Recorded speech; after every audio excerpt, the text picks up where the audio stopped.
Malo by to byť o tom, že Pharma Academy bude napĺňať potreby slovenských farmaceutov a laborantov. Ale ako zistiť, čo potrebujeme? Pharma Academy je vzdelávací program.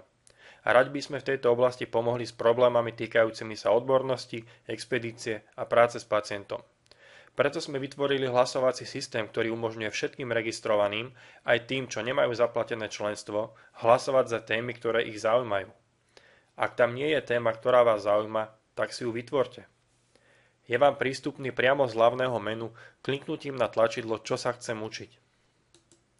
Vytvorili sme zo pár tém vopred, aby sme vám ukázali, čomu všetkému je možné sa vo Pharma Academy venovať a akým spôsobom môžete formulovať názvy nových tém. Môžete hlasovať za všetky témy a ku každej téme sa môžete vyjadriť pozitívne alebo negatívne. Pharma Academy si pamätá, ako ste hlasovali a váš hlas je vždy vyznačený žltým políčkom. Môžete aj zmeniť svoj názor. V tom prípade sa hlas, ktorý ste dali pôvodne, odpočíta a pripočíta sa tam, za čo ste hlasovali. Môžete v kľude hlasovať za všetky témy, avšak vždy len jedenkrát za jednu tému. Vďaka tomu, že môžete dať aj negatívny hlas danej téme, môžu tak všetci ako celok lepšie vyjadriť svoj názor. Dá sa tak oveľa presnejšie zistiť, čo je zaujímavé pre väčšinu.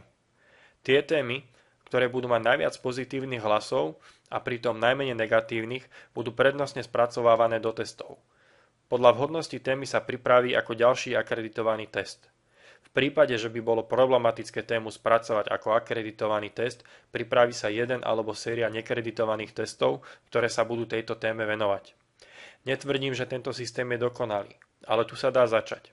A tak ako celá Pharma Academy, aj tento hlasovací systém bude prebiehať zmenami a zlepšovať sa, aby informácie, ktoré od vás získame, boli čo najpravdivejšie a najpresnejšie. Ďakujem za pozornosť.